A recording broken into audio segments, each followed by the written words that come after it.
تعلیم کے بعد جو 6 نمبر بولے جاتے ہیں، 6 صفات اللہ تعالیٰ نے آپ حضور پاک صلی اللہ علیہ وسلم کو دنیا میں بھیج کر دین کامل اور مکمل بنا دیا اور یہ ضابطہ قانون بنا دیا، جس کی زندگی میں دین ہوگا وہ کامیاب ہوگا اور جس کی زندگی میں دین نہیں ہوگا وہ ناکامیاب ہوگا۔ آج ہمارے اندر پورے دین پر چلنے کی ہمت نہیں ہے، ہمارے اندر پورے دین پر چلنے کی ہمت آ جائے، اس لیے 6 صفات پر عملی مشق کرنی ہے۔ نمبر 1 ایمان، نمبر 2 نماز، نمبر 3 علم اور ذکر، نمبر 4 اکرام مسلم، نمبر 5 اخلاص نیت، نمبر 6 دعوت اللہ۔ نمبر 1 ایمان۔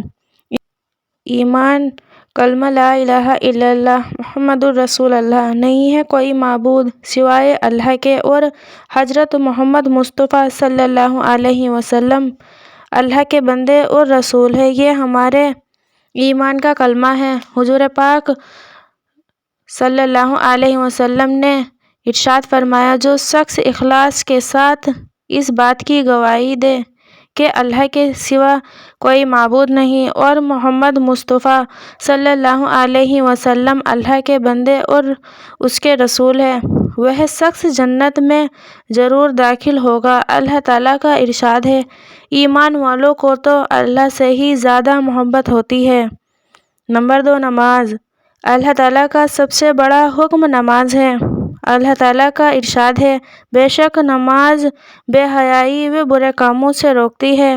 اللہ تعالیٰ کے کامل ایمان والوں کی ایک صفات یہ بیان فرمائی ہے، وہ اپنی فرض نمازوں پابندی کرتے ہیں۔ حضور پاک صلی اللہ علیہ وسلم نے ارشاد فرمایا، سب سے پہلے قیامت میں حساب نماز کا ہوگا، جس کی نماز اچھی ہوگی اس کے باقی اعمال بھی اچھے ہوں گے اور جس کی نماز خراب ہوئی اس کے باقی اعمال بھی خراب ہوں گے۔ نمبر 3 علم ذکر۔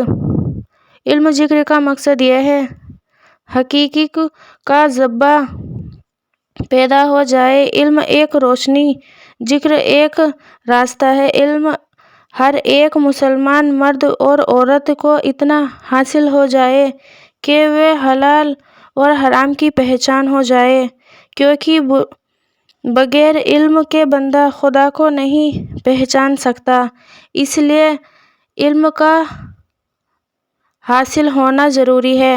ایک حدیث پاک کا مفہوم ہے کہ جو شخص علم حاصل کرنے کے لیے نکلتا ہے تو اس کے لیے جنگل کے جانور، چرندے پرندے، بلوں کی چیونٹیاں، سمندر کی مچھلیاں، یہاں تک کہ زہریلے جانور دعائے مغفرت کرتے ہیں اور فرشتے برکت حاصل کرنے کے لیے اپنے پروں سے ان کے پیروں کو ملتے ہیں۔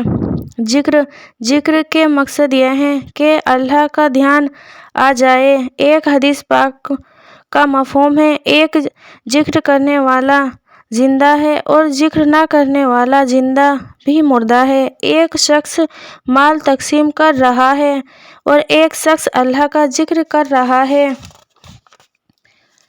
تو ذکر کرنے والا افضل ہے۔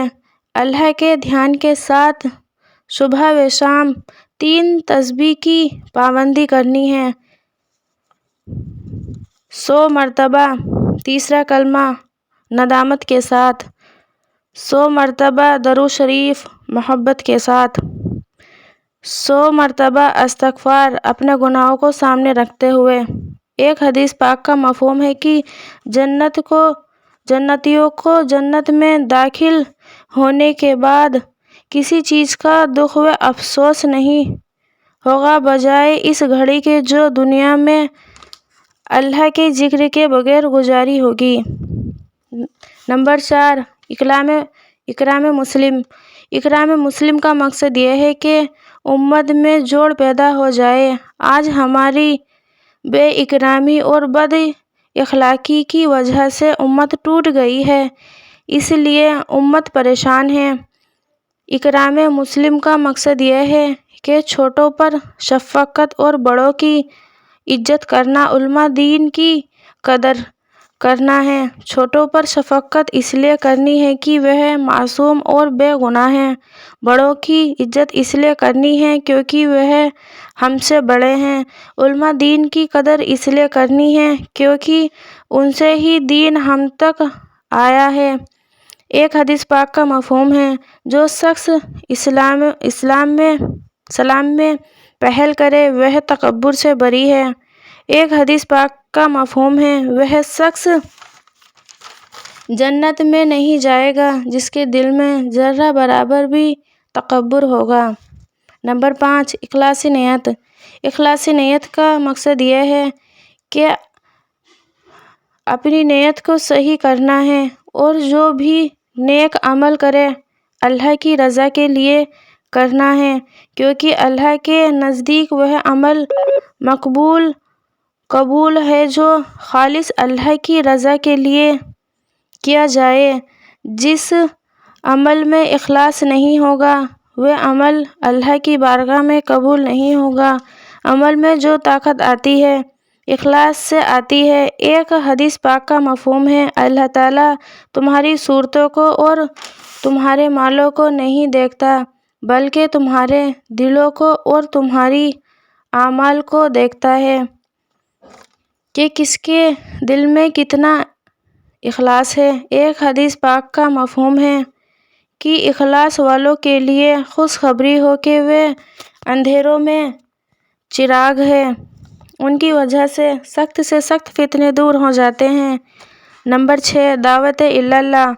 آج امت اس دھوکے میں ہے کہ جان مال ہمارا ہے اور یہ جان مال اللہ کی امانت ہے۔ دعوت کا مقصد یہ ہے کہ ہماری جان مال کے استعمال کا رخ صحیح ہو جائے اور اللہ کو ایک ماننے کا یقین ہمارے دلوں میں پیدا ہو جائے۔ اس کے لیے 3 لائن کی محنت کرنی ہے۔